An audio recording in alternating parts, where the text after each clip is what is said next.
Hi, this is my response video for the last module in social justice in education. So I'm responding to Aisha.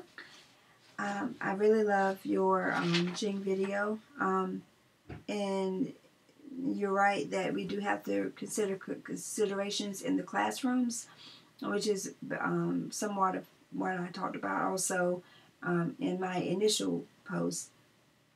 And you also stated that we have to nurture students' religious identities, and also understand that the complexity of identities with respect to multiplicity of identity, and all of that has to be done in the classroom. And if it's not, then I don't think that the learners are going to achieve a sense of justice in their educational environment, because there is a lot of diversity in higher education, and social justice should embrace everyone, not just a marginalized population.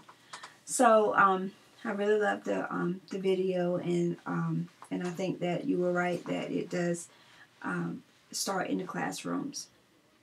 Steve, I'm sorry. You talked about the article of developing liberatory consciousness, and you talked about how we have to acknowledge that we're part of the system, but we're also part of the solution, and that's a very powerful statement, because the system is society, and we're part of society, and a lot of things that we do, and a lot of things that we say, a lot of things that have been embedded in our brains and in our minds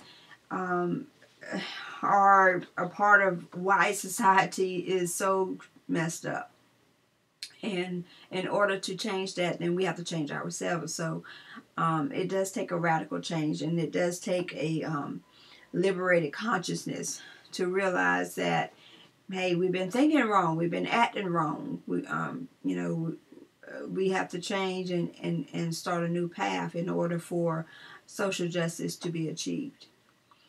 And then Natalie, you and I hope that you are having a great or had a great time on your trip, if you're still there, or if you haven't, if you're back. I'm sorry, but I agree with you.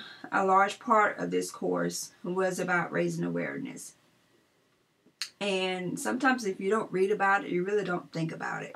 So the ultimate goal, as you said, is to change, and change is hard. It's not impossible. It doesn't have to be painful, but oftentimes growing pains accompany change. And I think that's the reason why a lot of people just don't want to do it. And I think that's why society as a whole has held out from completely changing, because it does involve some discomfort. And then the discomfort is actually a self-reflection of ourselves, who we are as a nation, who we are as individuals, and where we would like to go from here. So I enjoyed listening to all of your posts, and I will say goodbye.